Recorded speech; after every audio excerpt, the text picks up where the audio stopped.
15-0. 30-0. 40-0.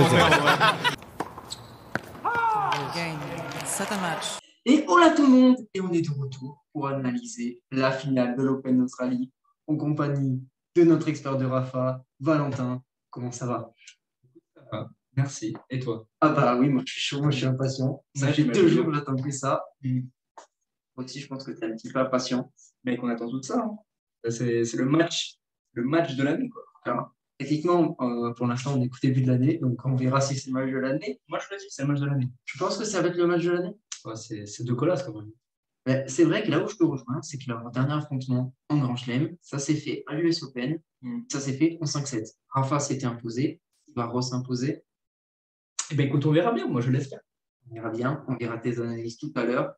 Mais bien sûr, avant, introduction. Premier titre, le gazon, il le mange. Match Team Canada. 2 sets to love, 7-6, 6-3. Bien sûr, nous n'allons pas commencer tout de suite par les pronos. On va d'abord commencer par l'effet rétro.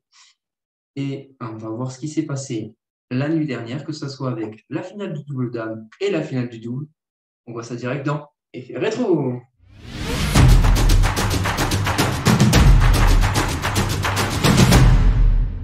Et on est parti pour l'effet rétro. Donc, on a du Barty Collins.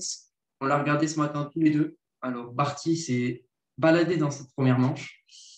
Franchement, il n'y avait pas eu match. Je ne sais pas si tu es d'accord avec moi. Clairement. Bah, moi, j'ai rien d'autre à dire. Hein. Mais tu as raison, parce que dans cette première manche, il n'y avait rien d'autre à dire. C'est tellement au-dessus Barty. Par contre, dans cette deuxième manche, j'ai eu un petit peu peur. J'ai eu un petit peu plus peur pour Barty. J'ai eu peur qu'elle se fasse rattraper par les émotions de jouer en Australie devant son public et gagner le premier Open d'Australie pour une Australienne depuis maintenant plus de 40 ans, parce qu'elle était menée 5-1 double break dans cette deuxième manche, mais elle est revenue à 5-5 et elle s'est imposée dans le tie-break où elle a dominé ce tie-break. C'était franchement impressionnant de la part de Barty, même si Collins a bien joué pendant quasiment tout le second set, mais elle était tellement dessus, elle était tellement plus forte. Clairement, on a même senti une petite frayeur. C'était ça. On a senti la petite frayeur au bout d'un moment, mais on a flippé un petit peu ce matin. Un petit peu flippé, mais il fallait bien remonter. Et après, on s'est régalé devant la finale du double, Kokkinakis Kyrgios et Evgeny Percel. Une finale de double totalement australienne. Franchement, j'ai reçu un message ce matin de quelqu'un qui disait qu'il avait été plus impressionné par la paire Evgeny Percel. Et ce que je lui avais répondu, c'est que oui, c'était bien plus impressionnant, c'était bien plus impressionnant. Lors de la demi-finale, c'était plus impressionnant de voir Evgeny Percel contre Rame Salisbury que Kokkinakis et Kyrgios. Sauf que ce que je vais expliquer, c'est que Rame et Salisbury ont raté leur demi-finale. Donc oui, peut-être que c'était impressionnant de les voir jouer, mais je trouvais qu'il n'y avait qu'une seule paire de doubles sur le coup. Alors que Kokkinakis et Kyrgios, depuis le début du tournoi, ils ont eu des matchs acharnés, ils ont eu des matchs en 3-7. Et c'est pour ça que ce matin, j'ai mis Kokkinakis Kyrgios sur Instagram. J'espère que vous l'avez tous pris. Moi, personnellement, je l'ai pris. On s'est fait un petit peu de moula. Du coup, cette finale, Kyrgios et Kokkinakis ont clairement dominé cette finale. Il n'y a pas eu de grands moments de frayeur. Kokkinakis a été l'homme de ce double australien, même si Kyrgios a fait des coups de folie. C'est Kokkinakis qui a été vraiment impressionnant lors de cette finale.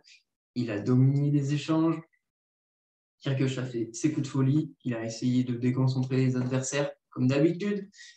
Et le public australien était à fond derrière la paire Kokkinakis-Kyrgios, même si en face c'était des Australiens. Il les supporte à fond.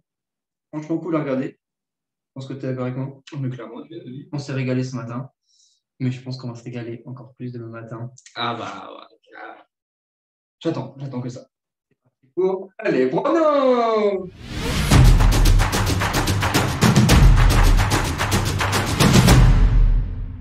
Alors, Rafael, Nadal, Medvedev. Rafa qui s'est qualifié en 4-7 contre Berrettini, 2-7 de très haute volée où il a dominé Berrettini. Il a pilonné sur son point faible qui est le revers, on le sait tous, même si techniquement, le problème de Berrettini, c'est que dès qu'on envoie une balle au-dessus du revers, au-dessus de la hauteur de hanche, c'est beaucoup plus compliqué pour Berrettini. C'est ce qu'a fait Rafa de manière parfaite. Il l'a dominé, il s'est appuyé sur son point faible, il a usé de son point faible. même si on a eu un petit doute dans le troisième set, où il a perdu ce troisième set, mais dès la quatrième manche, c'est reparti et à 4-3, il a fait le break de manière très tranquille et il s'est imposé en 4-7. C'était vraiment une démonstration de Rafa. Et clairement, on peut dire même qu'il a rapidement compris le jeu de son adversaire. Finalement, il s'est appuyé, comme tu viens de dire, sur son problème. Il a tout de suite compris comment il fallait faire. Et puis, le match s'est fait, tout simplement. Il y a eu cette deuxième demi-finale, Tsitsipas Medvedev. Personnellement, je m'attendais à une victoire de Tsitsipas. Notre spécialiste s'attendait à une victoire de Medvedev. Il a eu raison. La cote était, je trouvais, intéressante pour Tsitsipas, mais je trouve qu'il a pas fait un énorme match, Tsitsipas. Même si Medvedev n'a pas fait un énorme match, ça suffit. J'ai été un peu déçu personnellement parce que je m'attendais à un match beaucoup plus spectaculaire. On a 6-1 dans la quatrième manche. C'était direct. C'était très direct et il s'est fait dominer. Comme je te l'avais dit hier, oui, précédemment, Daniil a réussi à sortir son problème de coup finalement. C'est pour ça que ça s'est passé comme ça. Je l'avais senti, mais bon, voilà, c'était mon avis. Et tu avais complètement raison. Je pensais que le match face à Félix Auger-Aliassime m'avait peut-être un petit peu touché physiquement, mais pas du tout. Il va très bien, Daniil Medvedev, même s'il ne joue pas très bien, je trouve, depuis le début du tournoi. Maintenant, qui va battre Rafael Nadal? Je ne peux pas te certifier qu'il va battre Rafa et inversement, je ne peux pas te dire que Rafa va battre Daniil, tu vois. Je pense qu'on forcément on aura la réponse demain, mais ça va être un beau match et j'attends de grandes choses de ce match. Bon, petite préférence pour Nadal évidemment, mais voilà, on verra. Alors, quand tu dis petite préférence pour Nadal, c'est une petite préférence de cœur ou tu vas parier sur un? De cœur, parce que Nadal, moi, c'est effectivement un joueur que je suis depuis longue date. Mais c'est vrai qu'au vu des statistiques du pari, la cote est plus haute chez Nadal que chez Daniil. Donc, on peut s'attendre à une victoire de Daniil en suivant cette cote-là. Mais c'est ce que les bookmakers pensent. Ouais, mais on verra bien. Mais moi, de cœur, donc je serai de Nadal. Après, c'est vrai que la cote est... D'accord. Donc, techniquement, est-ce que tu partirais sur une cote à 2,60 ou est-ce que tu partirais plus sur une cote à 1,55? Je pense que c'est faisable. C'est faisable. Pour l'instant, je ne peux pas trop pronostiquer puisque Daniil est un grand joueur. Donc, on verra bien. Ouais. D'accord. Donc, tu ne te prononces pas vraiment sur la victoire finale? Ouais, c'est ça. Je pense que les deux, dans tous les cas, sont méritants. Mais on peut croire à la victoire de Nadal. Alors, moi, personnellement, je vais aller sur la victoire de Nadal. Mais du coup, si tu as un petit doute sur le nom du vainqueur, est-ce que tu penses que les deux protagonistes vont gagner au moins un set? Oui, je pense que ça va être un match qui va être assez serré. À mon avis, ça ne va pas être un no match comme on a pu voir précédemment.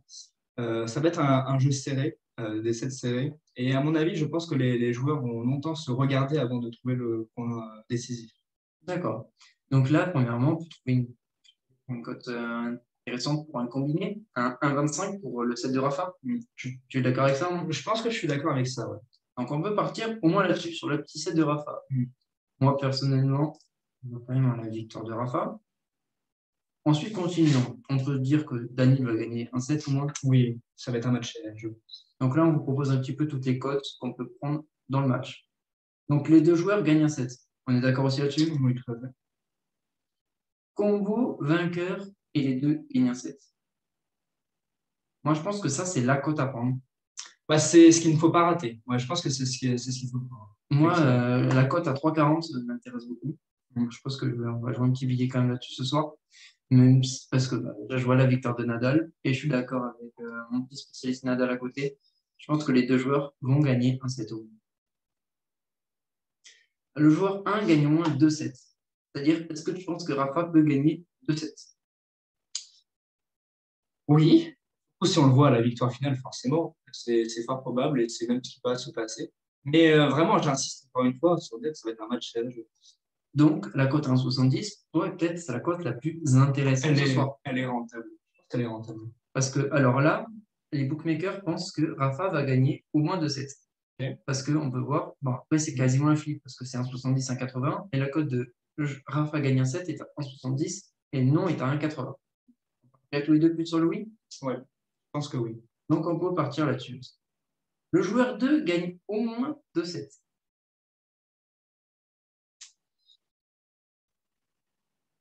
J'aurais tendance à dire oui aussi. Là-dessus, je suis assez d'accord avec toi aussi. Pour moi, c'est oui. Mm. Du coup, on va passer sur, pour moi, les cotes les plus intéressantes, c'est-à-dire les pronos secs. C'est-à-dire Rafa 3-7-0, Rafa 3-7-1, Rafa 3-7-2. Ou Daniel 3-1, 3-0, 3-1, 3-2. Bah, qu'est-ce que tu en penses, finalement? Alors moi, je t'avoue que la cote à 7-10 m'intrigue beaucoup. Ok.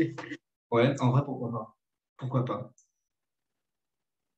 Moi, c'est la cote qui me semble le plus normal. Moi, ça fera 5-7, premièrement parce que Rafa va perdre des 7, parce que physiquement, des fois, ça peut lâcher. Mais il est tellement impressionnant avant que je pense qu'il va l'emporter quand même. Ouais, là-dessus, je suis d'accord avec toi et je pense que j'ai rien d'autre à rajouter. Je ne sais pas si j'aurais mis la cote à 7-10, mais en vrai, je comprends tes arguments, donc pourquoi pas. Je trouve que la cote à 7-10 est quand même bien plus intéressante que la victoire sèche, on le rappelle, est à 2,60. Oui, c'est vrai.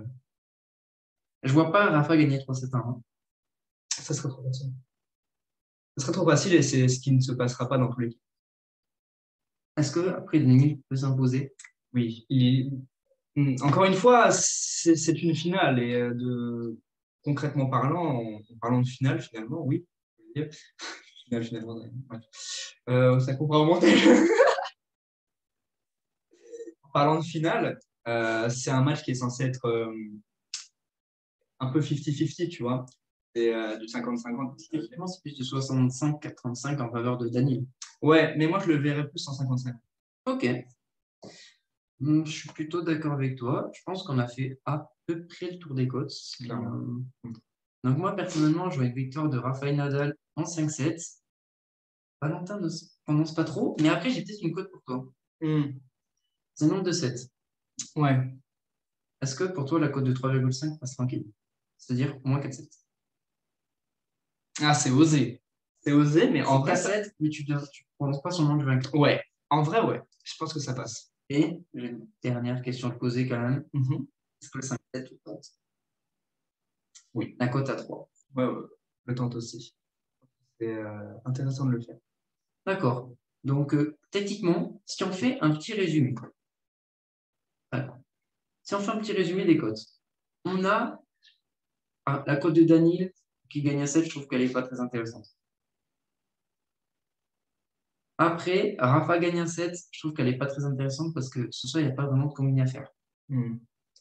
Pour moi, la cote de Rafa sèche peut commencer à être intéressante. La cote des deux joueurs gagnent à 7 à 1,40, ça peut déjà être pas mal.